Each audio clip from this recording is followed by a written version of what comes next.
Uzumaki spiral into horror जुंजी ईतो के एक और खौफनाक मांगा की एडेप्टेशन है। जुंजी ईतो की स्टोरीज पर पहले भी काफ़ी एडेप्टेशंस आ चुकी हैं, लेकिन मैं पर्सनली इस वाले का काफ़ी टाइम से वेट कर रहा था। तो चलिए शुरू करते हैं।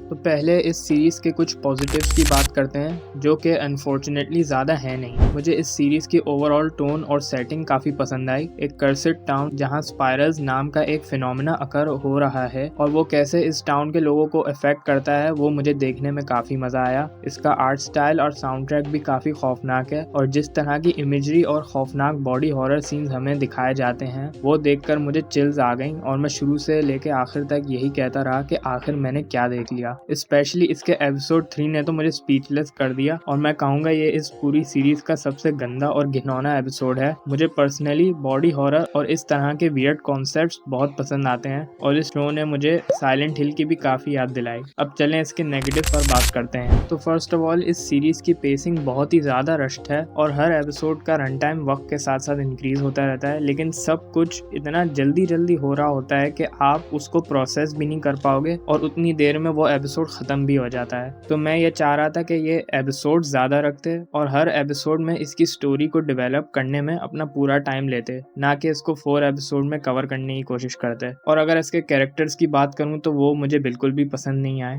क्योंकि इसके कैरेक्टर्स बहुत लाइफलेस और बोरिंग है। माना कि ये एक हॉरर एनिमे है, लेकिन इसमें जो चीज़ें दिखाई जाती हैं उनको देखकर मैं हैरान हो गया था, लेकिन ये कैरेक्टर्स ऐसे रिएक्ट करते हैं जैसे कि ये रोज की बात हो। तो कैरेक्टर राइटिंग में तो ये सीरीज फेल हो गई। मैं पर्सनली इन कैरेक्टर्स से अटैच नहीं हो सका और एंड तक मुझे इनके लिए कुछ फील नहीं हुआ। अब इसकी एनिमेशन पे बात करूं तो इसके फर्स्ट एपिसोड की एनिमेशन बहुत ज़बरदस्त है और ऐसा लग रहा था कि मांगा पेज ही जिंदा हो गया हो, लेकिन सैडली ये एनिमेशन हमें एक ही एपिसोड में मिलती है और एपिसोड 2 के बाद क्वालिटी में एक सिग्निफिकेंट ड्रॉप आता है, जिसको देखकर मेरा तो सीरीज ड्रॉप करने का दिल कर रहा था। तो इसकी एनिमेशन ने मुझे डिसअपॉइंट कर दिया, लेकिन इसके एपिसोड 3 और 4 की एनिमेशन थोड़ी बेहतर है, लेकिन फर्स्ट एपिसोड के करीब नहीं आती। बस इतनी है कि आप उसको थोड़ा एंजॉय कर लोगे। तो ओवरऑल ये थी मेरी उज़ुमाकी एनिमे की रिव्यू। मैं आपसे ये कहूंगा कि अगर आप बॉडी हॉरर के फैन हो तो इसको सेकंड एपिसोड के बाद से ड्रॉप मत करना, क्योंकि इसके आखिर के एपिसोड भी अच्छे हैं। इस सीरीज का वन टाइम वॉच जरूर बनता है अगर आप जुंजी ईतो के फैन हो। ये मांगा के लेवल की तो बिल्कुल भी नहीं है और इसकी जो एंडिंग है वो भी काफ़ी रैंडम सी है और इतनी ख़ास नहीं है और हमें ये भी नहीं पता चलता कि ये सब होता भी क्यों है। तो मैं इसको 5 आउट ऑफ 10 दूंगा